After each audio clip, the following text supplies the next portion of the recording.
Sí, cada vez que vengo aquí siento muy cómoda, siento en casa. Cada vez que vengo aquí, me siento como en casa. Those were not the words of a Spaniard. Those were the words of a 21-year-old Filipina, spoken into a microphone on center court in Madrid, in front of a Spanish crowd that had come expecting a tennis match and instead witnessed something they could not have predicted. In a single sentence, fluent, unhesitating, warm, Alex Eala turned a routine on-court interview into a global moment that would flood Filipino social media within 24 hours and force the international tennis world to update everything it thought it knew about her. Because the scoreline said 6-3, 6-3, the interview said something much bigger. To understand why that one Spanish sentence detonated the way it did, rewind 3 weeks. On July 4th, Eala had stood on the grass at Wimbledon and taken down the defending champion Iga Swiatek in a first-set tiebreak that reached 11-9, then closed her out 6-2 in the second. It was the first time a Filipina had ever reached the round of 16 at a Grand Slam. She fell 2 days later to Jasmine Paolini in 3 sets and rose to a career-high world number 28. That is the Alex Eala the audience knows in July of 2026. The Madrid interview reveals the Alex Eala nobody outside her camp had fully understood until she opened her mouth. Here is the quiet expectation Eala walked into that afternoon, a Filipina on European clay, a country whose sporting identity has been built on basketball and boxing for generations, a tour where the Spanish-speaking media based in Madrid and Barcelona and across Latin America had largely ignored Southeast Asian tennis for decades. The polite assumption in that stadium was simple: thank the crowd in English, wave, exit. Then something else happened. Eala looked out at the Caja Magica, smiled, and switched languages. And on the exact same day, on the exact same tournament grounds, the reigning Wimbledon champion at the time, world number 4 Iga Swiatek, tried her own Spanish interview and tapped out after ordering 2 sandwiches. Okay, that's all I know, so let's please switch to English, Swiatek admitted, according to the WTA's own reporting. 2 players, same city, same language, wildly different fluency. The world had never had to reckon with a Filipina who could beat you in English on Wednesday and charm you in Spanish on the same night. That reckoning started in Madrid. Start with the tennis, because Eala earned the microphone before she reached for it. Her first-round opponent that day was Anastasia Pavlyuchenkova, a former Wimbledon quarterfinalist, a Grand Slam finalist, a Russian veteran with more tour miles than most players will ever accumulate. Eala dismissed her 6-3, 6-3, no dropped sets, no wobble, a player who has played on center courts around the world, handled in straight sets by a 21-year-old from Manila. That was the ticket to the interview chair. What happened next is what the WTA itself chose to write about.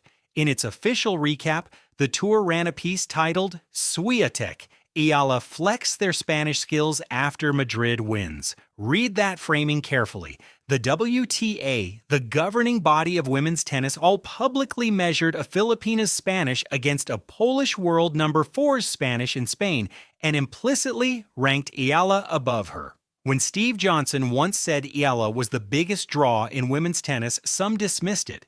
When the WTA writes an article positioning her linguistic ease above a top 4 European stars, the sport is no longer whispering, it is documenting. Now the moment itself.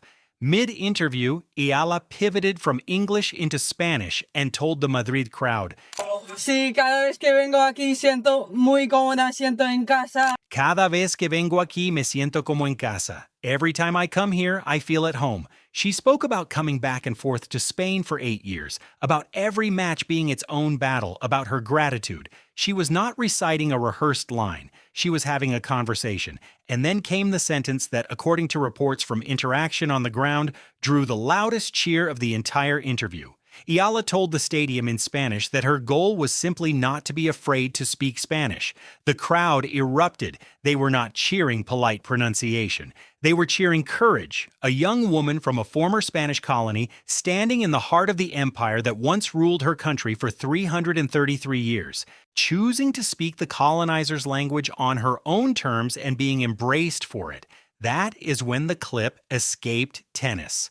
Threads user at MackeyCan.play posted it. Within a day, it had jumped to X, TikTok, Facebook, and every Filipino comment section on the internet. One reply captured what millions felt.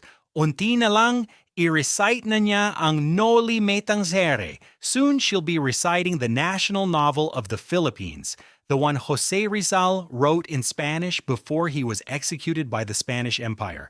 Another user wrote, Alexandra for Reina Hispano-Americana 2027. A third simply said, Grabe galing mag-Spanish, bravo. For anyone who has followed this channel, for anyone who watched her Miami run, her clay swing, her Wimbledon takedown of Swiatek, and said this player is different. Madrid was the receipt. You were not projecting. You were reading her correctly. The rest of the tennis world is still catching up to what you have been telling your group chats for a year. Because the deeper current here has nothing to do with tennis at all. Spanish was the official language of the Philippines for over 3 centuries. It lost its official status in 1987. The vast majority of modern Filipinos cannot speak it. When Eala speaks Spanish fluently on a global stage, she is not learning a foreign language. She is reclaiming an inheritance her country was cut off from, and doing it with a head racket in her hand and a Nadal Academy pedigree behind her. Which brings us to the man who has been quietly watching this all along, Tony Nadal, the uncle who coached Rafael Nadal to 22 Grand Slam titles, the architect of the greatest Spanish tennis career in history. A man who has seen every generation of Spanish-speaking talent pass through Manacor for the last 4 decades. He has been personally involved in Eala's development since she arrived at the Rafa Nadal Academy at age 13. In public comments following her Miami breakthrough, Tony Nadal has said the Academy considers itself blessed to have her, praising not only her tennis but her mentality and the way she has adapted to life in Spain.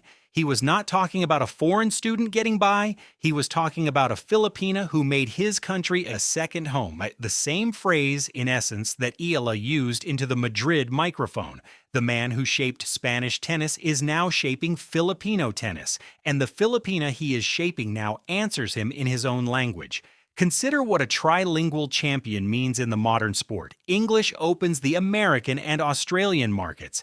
Filipino opens a nation of over 100 million and a diaspora scattered across every continent. Spanish opens Spain, opens all of Latin America, opens the Spanish-speaking pockets of the United States that dominate hard-court crowds from Miami to Indian Wells. Eala is not one athlete. She is 3 commercial ceilings stacked into a single player, and Madrid was the moment the sponsors doing the math finally had to show their work. The next test comes fast. On July 27th, Eala opens her Mubadala City DC Open campaign in Washington against Jung Chinwin, a top 10 opponent, a hard-court heavyweight. From there, the calendar bends toward the Canadian Open Cincinnati and the U.S. Open. This is the swing where a career-high number 28 could push into the teens. The rankings have not caught up to what the crowd sizes and the viral clips have been screaming for 6 months.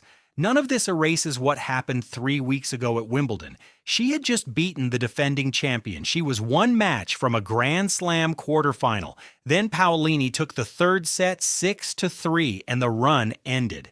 Eala has said very little publicly since. What she has done speaks louder. She went back to training, kept her mouth closed, and put her name in the Washington main draw against a top 10 player 21 days later.